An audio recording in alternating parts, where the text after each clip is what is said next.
Hello friend, welcome to my YouTube channel all Bangla education. তো all Bangla education চ্যানেলে আপনাদের সবাইকে স্বাগত। তো ফ্রেন্ড, আমরা যখন স্মার্টফোন ব্যবহার করি তখন আমাদের ফোনে এমবি প্রচুর পরিমাণে কাটতে থাকে, কিন্তু আমরা বুঝতে পারি না যে কোথা থেকে এত বেশি এমবি কেন কাটে। মানে অল্প একটু মোবাইল চালানোর পরে আমাদের প্রচুর পরিমাণে এমবি শেষ হয়ে যায়, কিন্তু আমরা বুঝতে পারি না যে এমবিটা কোথায় এত বেশি খরচ হয়। তো আজকের ভিডিওতে আমি আপনাদের তিনটি সেটিং দেখিয়ে দিব, যে তিনটি সেটিং অন করলে আপনাদের এমবি অনেকটা কম খরচ হবে এবং আপনি অনেকক্ষণ ধরে মোবাইল চালাতে পারবেন এবং এমবিটা অনেক সেফ থাকবে। তো চলুন বেশি দেরি না করে ভিডিওটি শুরু করা যাক।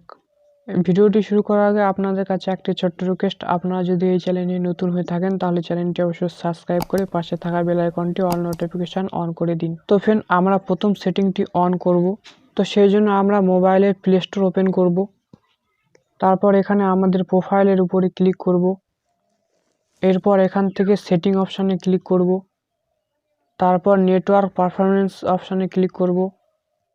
এরপর এখান থেকে অটো আপডেট অ্যাপসে ক্লিক করব। এরপর এখানে আমাদের তিনটি সেটিং দেখাবে।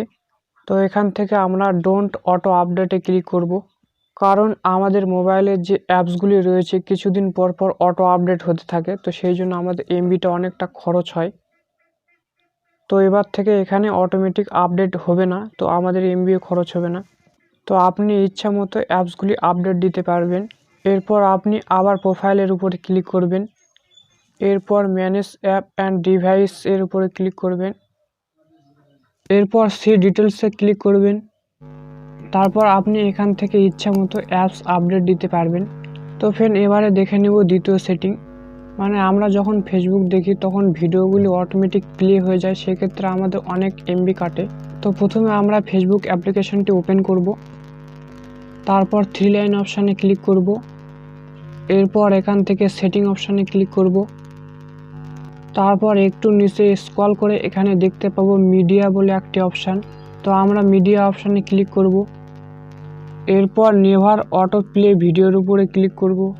তাহলে আমরা যখন ফেসবুক চালাই তখন অটোমেটিক ভিডিওগুলি প্লে হয়, তাহলে আর অটোমেটিক ভিডিও প্লে হবে না এবং আপনার নেট এমবি সেরকম খরচ হবে না, এবং আপনি যে ভিডিওটি দেখতে চান সেই ভিডিওটি আপনি ওপেন করতে পারবেন প্লে বাটনে ক্লিক করে। তো ফ্রেন্ড, এবারে দেখে নিব তৃতীয় সেটিং। তো তৃতীয় সেটিংটি অন করার জন্য আপনাকে ইউটিউব অ্যাপ্লিকেশনটি ওপেন করে নিতে হবে। তো আপনি ধরুন ইউটিউবে কোনো খবর দেখছেন বা গান শুনছেন, সেক্ষেত্রে কিন্তু আমাদের ইউটিউবের যে কোয়ালিটি, ভিডিও কোয়ালিটি, সেটি অনেকটা হাই করে দেওয়া থাকে, তার জন্য এমবি অনেকটা বেশি খরচ হয়। তো আপনি চাইলে সেই সময় ভিডিওর কোয়ালিটি অনেকটা কম করে দিতে পারবেন এবং আপনার এমবি অনেকটা সেফ থাকবে। তো প্রথমে আপনি ইউটিউবটি ওপেন করবেন। তারপর সেটিং অপশানে ক্লিক করবেন। এরপর এখানে কোয়ালিটি অপশানে একবার ক্লিক করবেন। এরপর অ্যাডভান্স অপশানে ক্লিক করবেন। এরপর আপনি এখানে অনেকগুলি কোয়ালিটি দেখতে পাবেন, যেমন 144, 240 এবং 350। তো আপনি যখন কোনো ইউটিউব থেকে গান শুনবেন বা কোনো খবর দেখবেন তখন কিন্তু আপনি এখানে 144 কোয়ালিটি করে অনেকটা এমবি সেভ করতে পারবেন। তো ফ্রেন্ড, এই ছিল আজকের তিনটি সেটিং। তো ফ্রেন্ড, আশা করছি এই ভিডিওটি দেখে আপনি সম্পূর্ণ বুঝতে পেরেছেন। তো ভিডিওটি ভালো লাগলে অবশ্যই একটি লাইক করুন এবং এরকম নতুন নতুন ভিডিও পেতে চ্যানেলটি অবশ্যই সাবস্ক্রাইব করুন।